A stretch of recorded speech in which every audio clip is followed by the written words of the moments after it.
O Senhor esteja convosco. Ele está no meio de nós. Proclamação do Santo Evangelho de Nosso Senhor Jesus Cristo, segundo São João. Glória a vós, Senhor. Naquele tempo, disse Jesus a seus discípulos: Como meu Pai me amou, assim também eu vos amei. Permanecei no meu amor. Se guardardes os meus mandamentos, permanecereis no meu amor. Assim como eu guardei os mandamentos de meu Pai, e permaneço no seu amor. Eu vos disse isso, para que a minha alegria esteja em vós, e a vossa alegria seja plena. Este é o meu mandamento. Amai-vos uns aos outros, assim como eu vos amei. Ninguém tem amor maior do que aquele que dá vida por seus amigos. Vós sois meus amigos, se fizerdes o que eu vos mando. Já não vos chamo servos, pois o servo não sabe o que faz o seu senhor. Eu vos chamo amigos, porque vos dei a conhecer tudo o que ouvi de meu Pai. Não fostes vós que me escolhestes, mas fui eu que vos escolhi. E vos designei para irdes e para que produzais fruto, e o vosso fruto permaneça. O que então pedirdes ao Pai em meu nome, Ele vô-lo concederá. Isto é o que vos ordeno. Amai-vos uns aos outros. Palavra da salvação. Glória a vós, Senhor. Prova de amor maior não há. É doar a vida pelo irmão. Reverendíssimo Padre Nilci, presidente desta celebração eucarística, queridos internautas, querido povo de Deus presente nesta igreja matriz, chegamos então ao 6º domingo da Páscoa. E nesta caminhada que nós fazemos durante o tempo pascal, já é possível avistar as alegrias da Ascensão, grande solenidade da igreja, e depois a apoteose, a grande manifestação, a grande festa de Pentecostes, marcando o encerramento de todo este tempo festivo, de todo este tempo tão especial e cheio de graças, e assim é considerado um tempo importante da liturgia. E o livro dos Atos dos Apóstolos, hoje, nos mostra que para os primeiros cristãos, aqueles cristãos que, antes de aceitar Jesus Cristo, eles seguiam o judaísmo, não era claro para eles que os pagãos pudessem ter acesso à salvação e pudessem entrar na igreja de Jesus Cristo.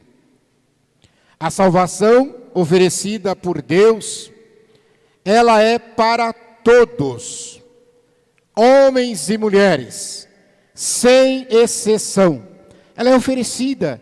Não tem esse negócio de dizer que a salvação é só para este ou para aquele. Este era o entendimento do judaísmo. O judaísmo, os nossos primeiros pais na fé, entendiam que somente a nação de Israel seria salva. Mas em Jesus Cristo, todos nós passamos a pertencer ao povo de Deus. E esse Deus não faz acepção de pessoas. Hoje parece fácil aceitar, mas na prática nós temos que perguntar: como nós estamos acolhendo os irmãos que caminham ao nosso lado? Sobretudo aqueles que de repente nós consideramos mais pecadores do que nós. Todos nós temos isso, não adianta querer fingir. Então, a gente olha para algumas pessoas e diz: essa pessoa é mais santa que eu. Nós não fazemos isso? A gente olha para alguns e fala assim, essa pessoa vive melhor o evangelho do que eu. Mas o contrário também acontece. Nós olhamos para trás e falamos assim, eu sou melhor, eu vivo mais o evangelho do que ela.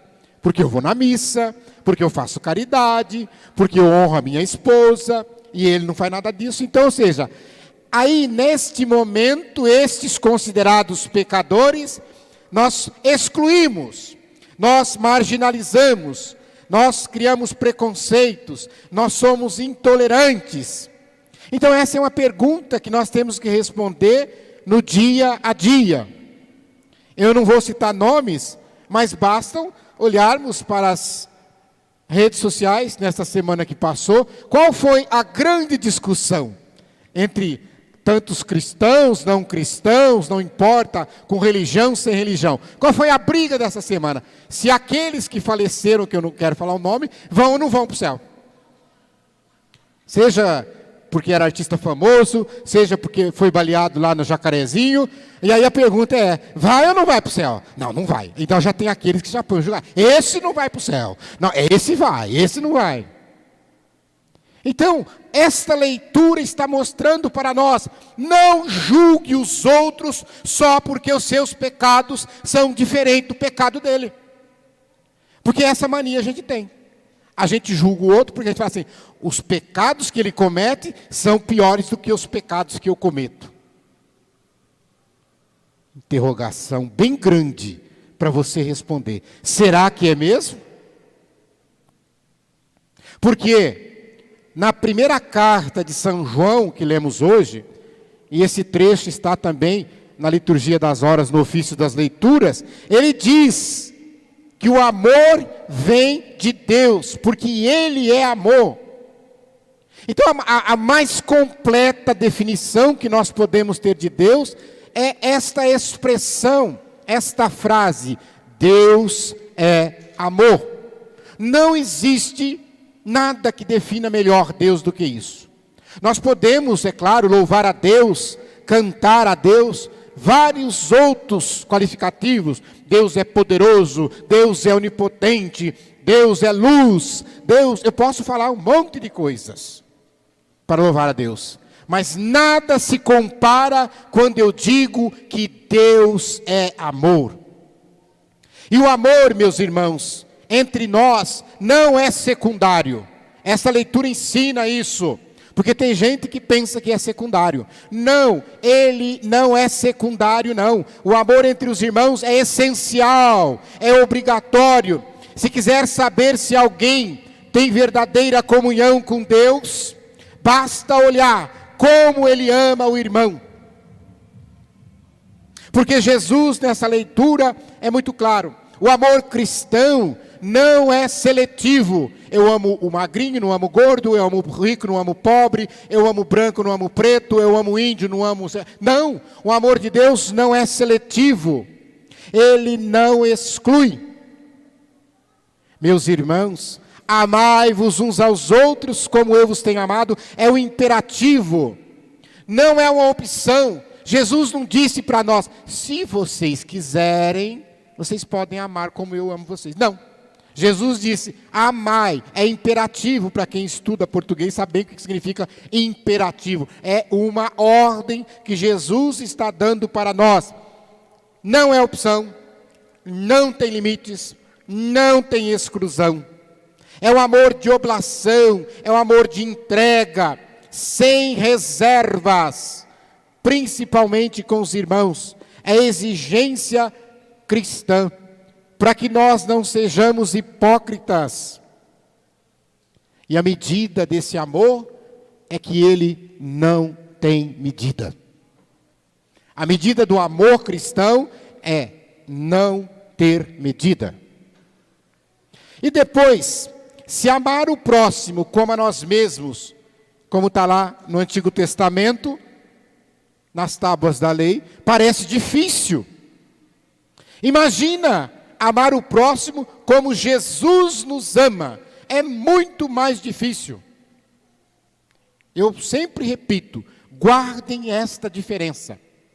Quando eu digo assim, amai-vos uns aos outros. Então, ou seja, este amor É diferente desse que Jesus está colocando, porque aqui ele está colocando uma condição, que você tem que amar do jeito que ele te ama. E ele foi capaz de entregar a vida por ti e por mim. Então nós também devemos ser capazes, se preciso for, nesse modelo de amor cristão, de um amor que foi crucificado, mas de um amor que ressuscitou, também dar a vida. E dar a vida, às vezes não significa somente que você vai ter que derramar sangue, que você vai ter que ser assassinado, não. Às vezes o martírio mais bonito, e o Papa São João Paulo II falava muito isso, é aquele martírio que você vai morrendo um pouquinho a cada dia. Você vai dando vida para aqueles que estão ao seu redor. Você vai se deixando consumir por aqueles que estão ao seu lado. Hoje, quando celebramos o Dia das Mães, que é o maior exemplo do que mãe, porque mãe dá vida pelo filho, ela deixa se consumir. Mãe se deixa consumir. Isso é entrega, isso é martírio. Mãe tira da própria boca, mãe suporta silêncios, mãe não se escandaliza com as contradições do filho, com os pecados, mas ela aceita como ele é, e não como ela gostaria que ele fosse. Mãe nunca desiste de um filho, e nós então cristãos devemos olhar por isso. Eu lembro de uma canção do padre Joãozinho, que ele começa assim dizendo, né? Mãe, lá no ventre você já me amou, mesmo sem saber quem eu era. E assim é o amor de Deus. O profeta Jeremias diz, antes que te formasse no seio da tua mãe, Deus já te amava. Olha o que é o amor de Deus, é um amor sublime. E este amor de mãe, traduzido, que passa pelas noites claras, ao lado do leito de um hospital onde o seu filho está. A mãe que se sujeita a passar por uma revista íntima para ver o filho preso. A mãe que não dorme à noite, porque está cuidando do esposo, porque está cuidando da outra mãe, do avô que está com Alzheimer, que fez bagunça a noite inteira. Isso é doação, mas tantos outros, e nós podemos também chamar o pai que trabalha de sol a sol para pagar o estudo do filho. O pai que vai, ao sentir que vai partir, passa para o filho os bons valores a serem praticados.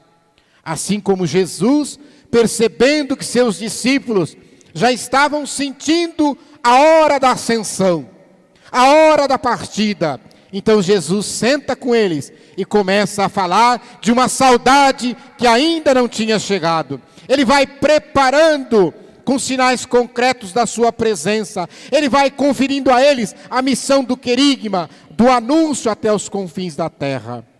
Então, toda mãe, todo pai faz isso. Ele procura, mesmo alguns não aceitando e não cumprindo, como muitos cristãos também não cumprem os mandamentos, mas o pai e a mãe passa para o filho os bons princípios. E alguns até dizem assim, os mais antigos, né? Olha, você não desonra o nome da nossa família. E essa desonra é tudo que vocês pensaram de errado.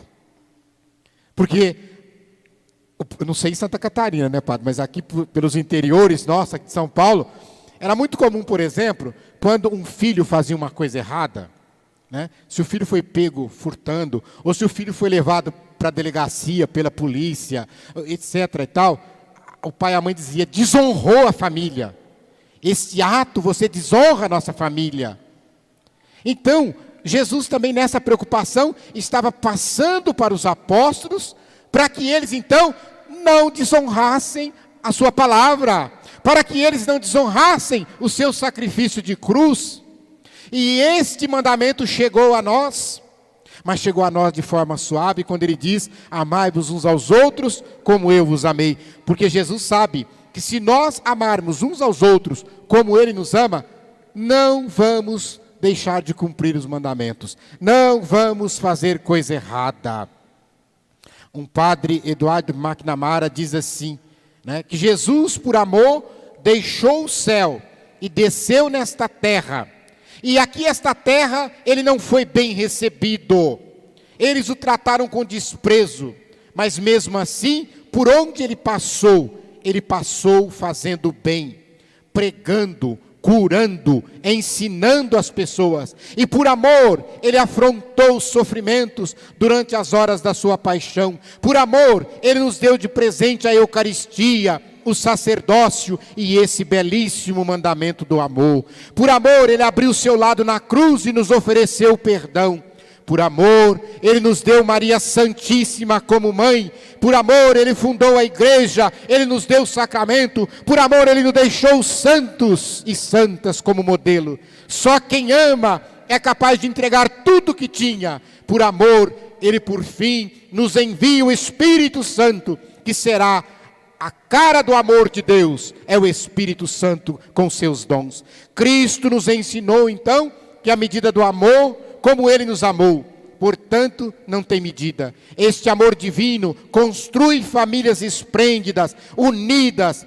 Meus irmãos, nós não sabemos o que estamos perdendo. Nós temos um tesouro e nós não estamos sabendo o que fazer com esse tesouro. Nós escondemos o tesouro dentro do cofre e continuamos a passar fome. Porque o tesouro que nós temos em nossas mãos é o amor de Deus. E se o povo soubesse amar como Deus está pedindo, nós não teríamos guerra, nós não teríamos fome, nós não teríamos crime, nós não teríamos ódio, nós não teríamos vingança. Nós não teríamos uns falando contra os outros, nós não teríamos pai brigando com filho, filho brigando com pai.